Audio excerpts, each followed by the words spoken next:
நீங்கள் பார்த்துக் கொண்டிருப்பது உங்கள் விஜய். நம்ம சூப்பர் சிங்கர்ல ஏஞ்சல்னு ஒரு பொண்ணு முக்கி பாடுச்சு. அஜித்தே ஸ்மால் தான், இந்த பொண்ணு அவனோட ஸ்மால். ஆனா இந்த சின்ன பொண்ணுக்குள்ள இருந்து இப்படி ஒரு குரலா அப்படின்னு நினைக்கும் போது ஆச்சரியமா தான் இருக்கு. நீங்களே பாருங்க.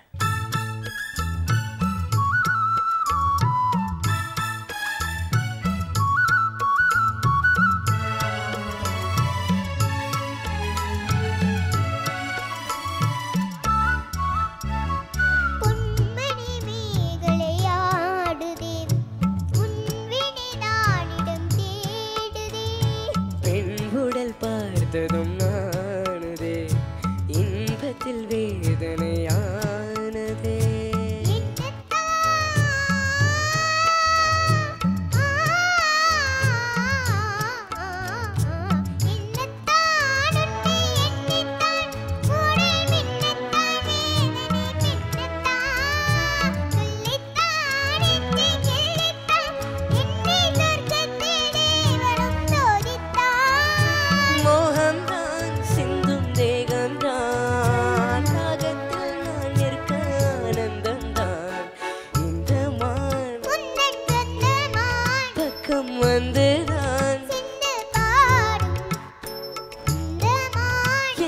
சொந்தமான்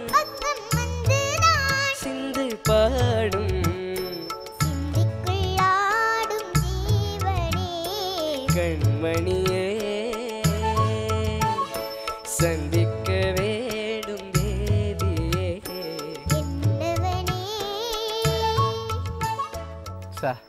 செம்ம கியூட்ல. ஓகே, அடுத்ததா வந்து மகாபாரதம்ல கிருஷ்ணரும் பீஷ்மரும் வந்து எபிசோட் யூடியூப்ல டாப். இதுல கிருஷ்ணர் இறங்கி வந்து லென்த்தியா ஒரு டயலாக் பேசுறாரு, அப்படியே ஃப்ரீஸ் பண்றாங்க. சிஜி ஒர்க்ஸும் சும்மா மிரட்டி இருக்காங்க. ஐ திங்க் இதான் ரீசன் நினைக்கிறேன் இந்த வீடியோ வந்து யூடியூப்ல டாப்பா இருக்கிறதுக்கு. பாருங்க.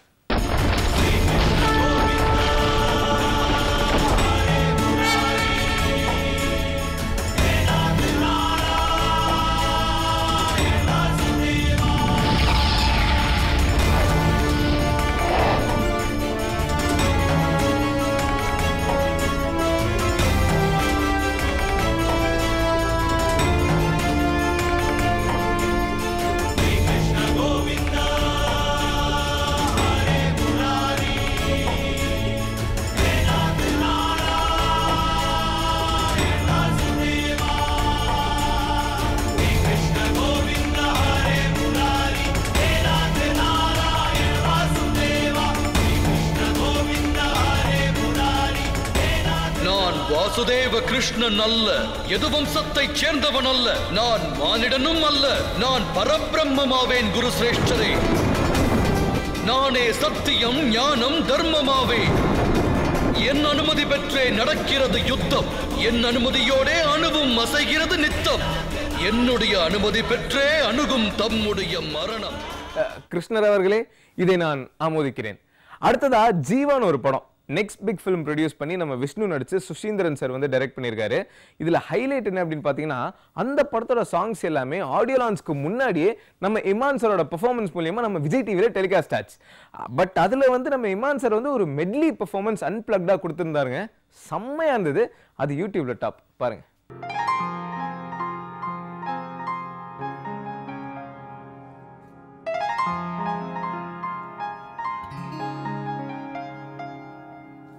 கண்டாங்கி கண்டாங்கி கட்டி வந்த பொண்ணு கண்டாலே கிறுக்கே தூ கஞ்சா வச்ச கண்ணு, அந்த கண்ணுக்கு 5 லட்சம் தாரேடி, அந்த நெஞ்சுக்கு சொத்தெழுதி தாரேடி, முத்தம் தரியா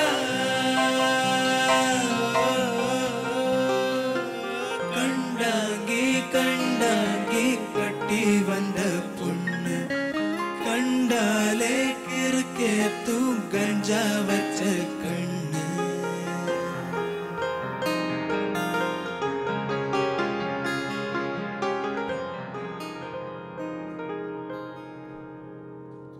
இமான் சாரோட சவுண்டிங்கை வந்து தாறுமாறல, சான்ஸே இல்லை. அவர் வந்து சப்பி சிக்ஸ் மியூசிக் டைரக்டர் அப்படின்னு சோஷியல் வெப்சைட்ஸ்லாம் ரொம்ப அதிகமாக பேசிட்டு இருக்காங்க.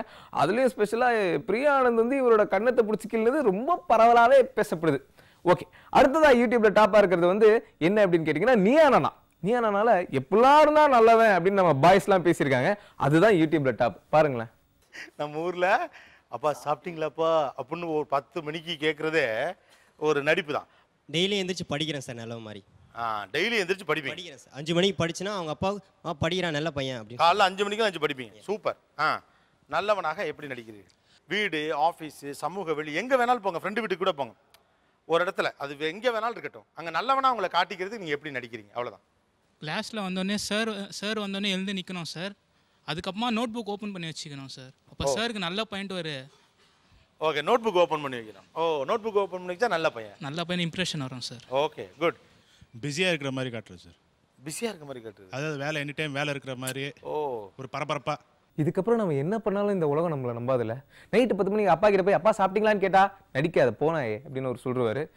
என்ன பண்றது? பட் ஆனால் தமிழ்நாட்டு இளைஞர்களுக்கு நடிக்க தெரியாதுங்க, புரிஞ்சுக்கங்க.